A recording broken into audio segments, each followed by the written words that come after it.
Hello, everyone. Welcome to Universal English Guide, where learning English is simple, clear, and enjoyable. I'm Sophie. And I'm Liam. Hello, everyone. We're really happy to have you here today. It's one of those quiet mornings today. I've got my tea, the sunlight is just coming through the window, and it feels perfect for a slow conversation about English. Absolutely. Those calm moments are the best for listening and learning. No rush, just a friendly chat. And today, we're diving into a topic that's small in words, but huge in use. One word that pops up in so many situations in English. Yes, we're talking about get when it's used in a special way, what English speakers call a causative. But don't worry, we won't teach a textbook rule. We'll just explore how you hear and use it in daily life. Exactly. Let's start with something simple. Imagine your kitchen faucet is leaking. Oh yes, very common.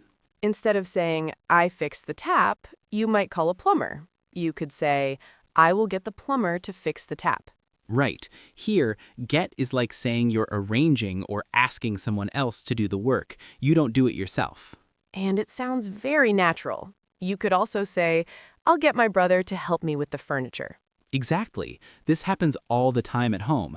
I remember last weekend my neighbor said, I need to get someone to clean the garage. That's perfect. You're not cleaning it yourself, you're arranging for another person to do it. And this is something you hear in real life. Work, home, anywhere. Another situation is when you want help with paperwork or a computer problem. For example, I need to get IT to check my email. Yes, you're not doing the check yourself, but you're making it happen. That's the beauty of this usage. And learners sometimes get confused because get has so many meanings. Exactly, like get a coffee or get home.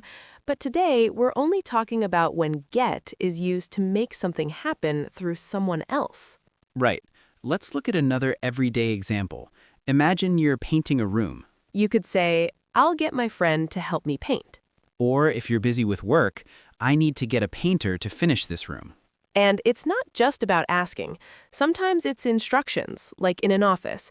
Can you get the assistant to prepare the report? Perfect example. It's polite, professional, and clear. You're asking someone to arrange for another person to do something. Now, let's gently pause and highlight a key point. Yes, let's do that. When we use get this way, we usually follow it with a person and then an action. Exactly. Get plus person plus to plus verb. For example, I'll get the technician to fix the printer.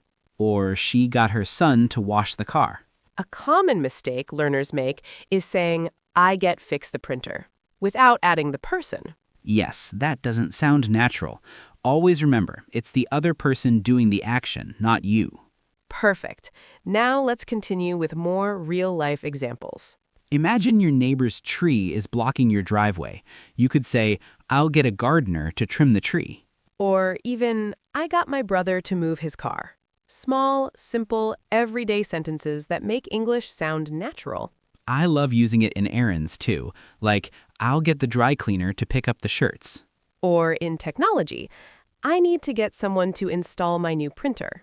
And it can be casual too, like, I'll get my friend to help me carry the groceries. See, the key is flexibility. You can use it at home, work, errands, anywhere. I notice learners sometimes overthink it. They think it's formal or complicated. But it's actually very natural. You hear native speakers use it every day. Even kids say, I'll get dad to fix it. Exactly, and it's often friendlier than saying, I will fix it, which might not be true. Here's a mini dialogue from home life. Yes, let's do it. Hi, Liam. The sink is leaking again. Oh no, I'll get my brother to fix it this afternoon. See how natural that sounds? Very natural. And if you said, I will fix it, it would sound like you're doing it yourself, which might not be true. Another mini example at work. Sure. Can you get the assistant to book the meeting room? Of course, I'll get her to send an invite right away. Smooth and polite, right? Absolutely. And it works in everyday responsibilities too. I'll get my kids to clean their rooms. Or even, I need to get someone to water the garden while I'm away. One thing I love about this usage is it's flexible in time. You can say it for now, later, or even in the future. Exactly. It's about arranging, planning, and making something happen through someone else. Another subtle point, sometimes get is combined with adjectives for results. Yes, like I got my car repaired or she got her hair cut. It's slightly different, but still shows you caused something to happen through someone else.